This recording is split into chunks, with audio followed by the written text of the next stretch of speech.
Gas కొరతతో హైదరాబాద్ షేక్పేట్లో ఓ వింత ఘటన జరిగింది. గ్యాస్ ఏజెన్సీ నుంచి సిలిండర్లతో బయటకు వచ్చిన ఆటో నుంచి సిలిండర్లను ఎత్తుకెళ్లేందుకు కస్టమర్లు యత్నించారు.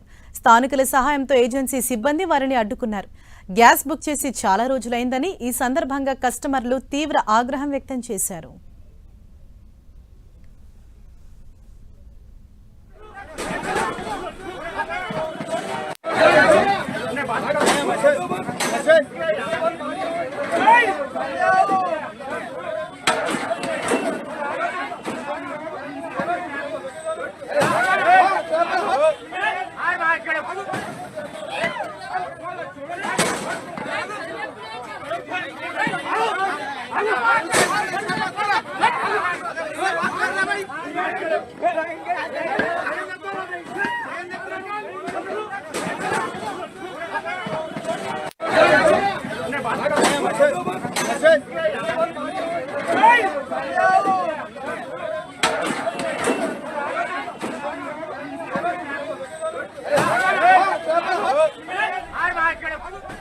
హైదరాబాద్ షేక్పేటలో ఒక వింత ఘటన చోటు చేసుకుంది. అంటే సిలిండర్లు ఇటీవలి కాలంలో కొంత ఆలస్యంగా డెలివరీలు కావడంతో గ్యాస్ ఏజెన్సీ నుంచి సిలిండర్లతో బయటకు వచ్చిన ఆటోల నుంచి సిలిండర్లను ఎత్తుకెళ్లేందుకు కొంతమంది స్థానికులు అక్కడ ప్రయత్నించారు.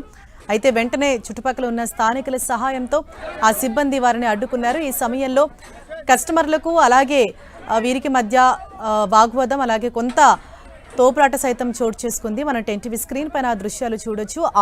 గ్యాస్ ఆటో నుంచి సిలిండర్లను ఎత్తుకెళ్లేందుకు యత్నించిన క్రమంలో ఈ గొడవ జరిగింది.